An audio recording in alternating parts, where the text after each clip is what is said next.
We've chosen to use Zoom once again in these very difficult times to catch up with our next special guest on The Informer. He's the MD at the Leadership Sphere. His name is Phillip Ralph. Phillip, welcome. Thank you, George. Great to be here. How did you get into this leadership development role that you've been a part of for quite some time?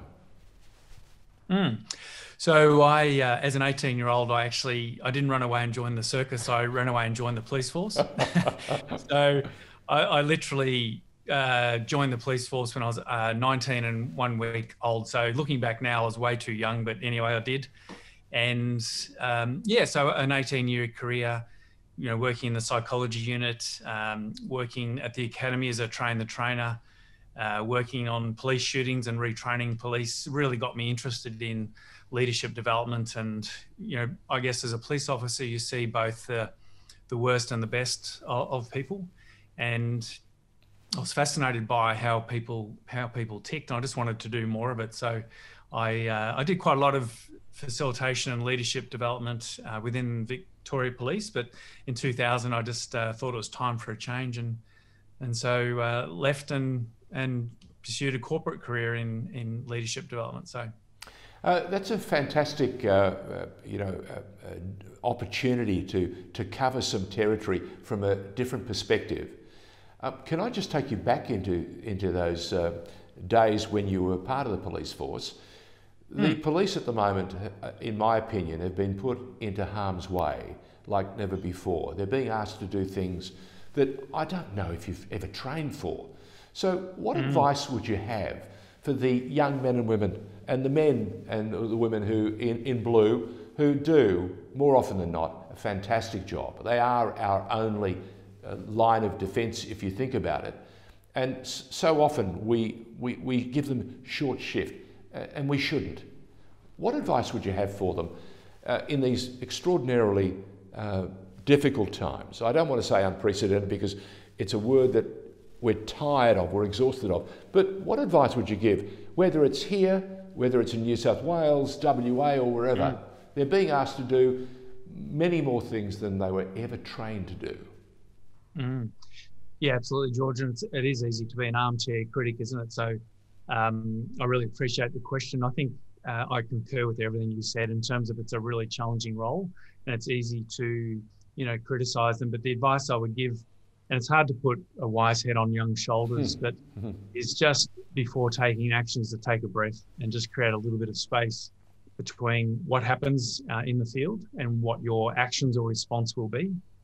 Sometimes they don't have that time, but even just a couple of seconds is just to pause and think and reflect before action is taken. And I see sometimes, and some of the incidents that occur in the media, and you can just see that the adrenaline surges, the primitive brain kicks in, the thinking part of the brain is taken out sometimes, despite all of the training that police undergo, and you see things that probably people wouldn't be necessarily proud of or supportive of when they watch the footage back. So I think try and develop a calm head as quickly as possible and just create a little bit of space in those incidents where practical. That's almost the sort of advice you'd give anyone who's tweeting these days, wouldn't you? Yeah, that's right.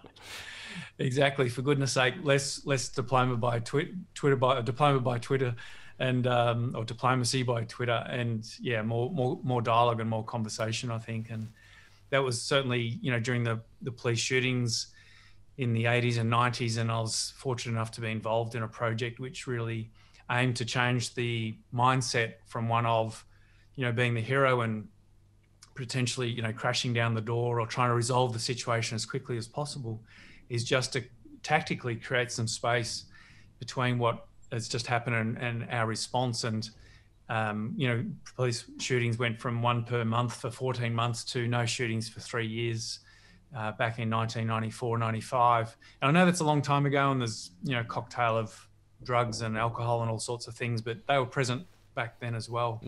And it's not that different to leadership in a way. When something happens, don't respond immediately. We've just got to create some space between, what happens in the world and then how we respond to it. Tell me something.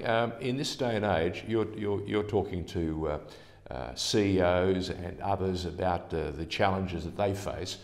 Do you, when you go to the corporate world, do you talk to them about having, for example, an idea about preparing themselves for the day when they will need assistance in the time of crisis? So I'm virtually asking, do people call you and say, I need to set a crisis management plan up before we go into this new business or before we start this new chapter in our growth? Lord knows the worst time for crisis management is after the event.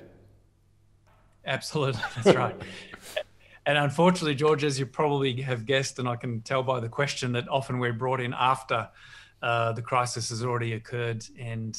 But those who are maybe thinking ahead, a little bit ahead of the game, really help us or ask us to support them to build plans around when things happen in the business, and particularly personally.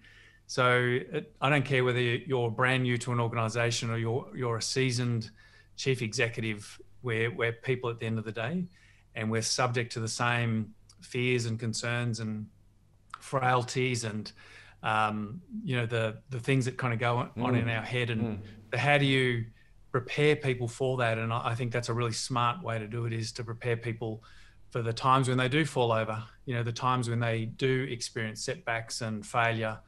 And, for some people, they go into a vicious cycle of self-destruction, or at least self-doubt, as a bare minimum. I love asking that question in a room or with a leadership team. Who here has imposter syndrome or sometimes suffers self-doubt? And without hesitation, normally about 100% of the room will put their hand up.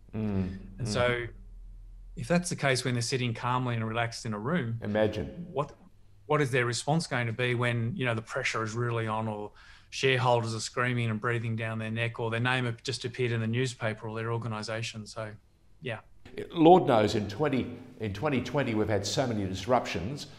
What are going to be the top disruptive trends of, say, 2021? You need to know them now almost, don't you?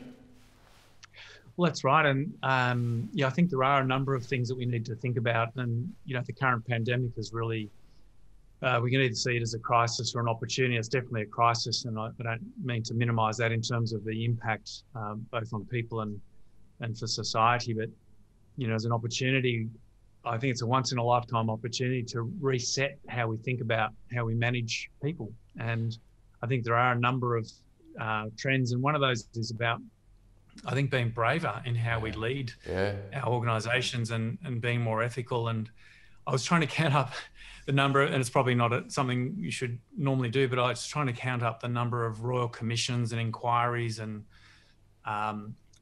processes that are ongoing at the moment, which are looking at leadership.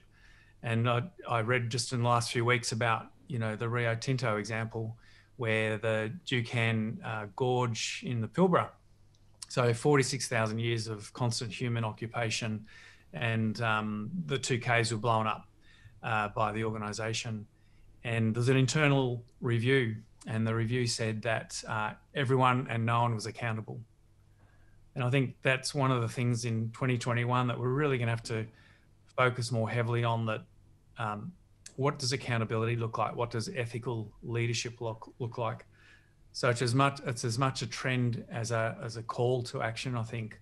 It was interesting, George, in terms of that case, that whilst they'd had an internal review and they cut $7 million off the bonuses of the chief executive and two of the executives who made the decision to blow up the two Indigenous caves, they thought, in setting up the inquiry, they thought that would be the end of the story. But the shareholders revolted, and including 90 funds from the UK said, no, that's not enough.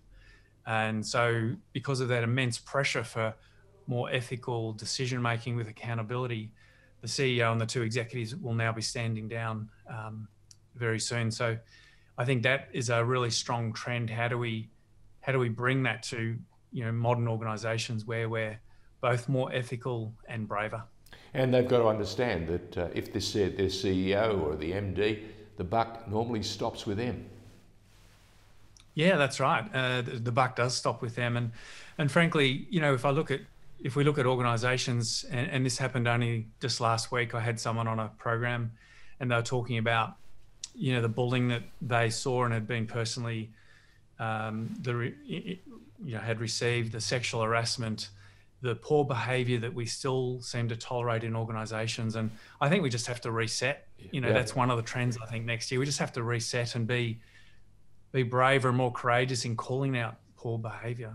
I think the example you're giving is the AMP. They were talking about their antics and the fact that they knew about it and they didn't shield and protect this member of the staff, which was quite shocking.